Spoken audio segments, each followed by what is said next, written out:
प्यारे दोस्तों, जय श्री राधे।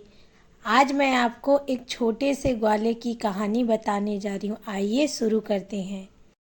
एक ग्वाला रोज गायों को चराने गांव से बाहर जंगल में जाया करता था। जंगल में एक संत का आश्रम था। वहाँ संत रोज तप, ध्यान, मंत्र जप करते थे। ग्वाला रोज संत को देखता तो उसे समझ नहीं आता कि संत ये सब क्यों करते हैं। ग्वाले की उम्र कम थी। संत के इन कर्मों को समझने के लिए वह आश्रम में पहुंचा और संत से पूछा कि आप रोज ये सब क्या करते हैं। संत ने बताया कि मैं भगवान को पाने के लिए भक्ति करता हूँ। रोज पूजा पाठ, जप, ध्यान और मंत्र जप करने से भगवान के दर्शन होते हैं। संत की बात सुनकर ग्वाले ने सोचा कि मुझे भी भगवान के दर्शन करना चाहिए। ये सोचकर ग्वाला आश्रम से निकलकर एक सुनसान जगह पर पेड़ के नीचे एक पैर पर खड़ा होकर तप करने लगा। कुछ देर बाद उसने सांस लेना भी बंद कर दिया। ग्वाले ने सोचा कि जब तक भगवान दर्शन नहीं देंगे मैं ऐसा ही रहूंगा। छोटे से भक्त की इतनी कठिन तपस्या से भगवान बहुत जल्दी प्रसन्न हो गए। वे ग्वाले के सामने प्रकट हुए और बोले कि पुत्र, आंखें खोलो, मैं तुम्हारे सामने आ गया हूँ। ग्वाले ने आंखें खोले बिना ही पूछा कि आप कौन हैं। भगवान बोले कि मैं वही ईश्वर हूँ जिसके दर्शन के लिए तुम तप कर रहे हो।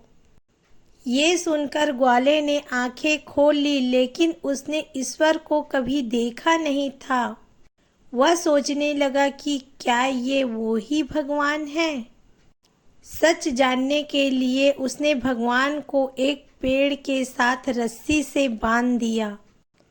भगवान भी भक्त के हाथों बंध गए।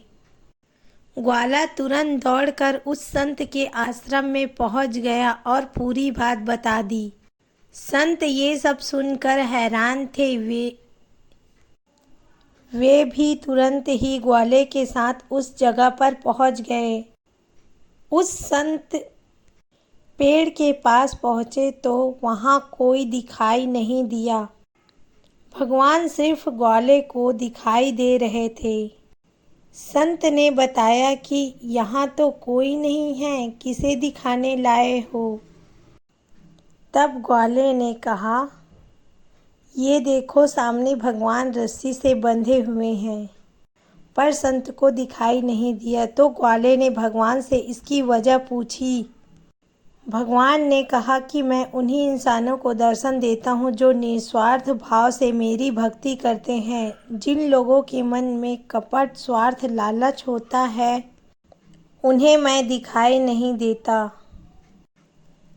परंतु ग्वाले के आग्रह करने पर भगवान संत को दिखाई देने लगते हैं। इस तरह संत भगवान के दर्शन करते हैं और ग्वाला को कहते हैं कि धन्य है तुम्हारी भक्ति, तुम्हारी वजह से आज मुझे भगवान के दर्शन हुए। जो लोग निस्वार्थ भाव से भक्ति करते हैं उन्हें भगवान की अवश्य दर्शन होती है। बोलो कृष्ण भगवान की जय।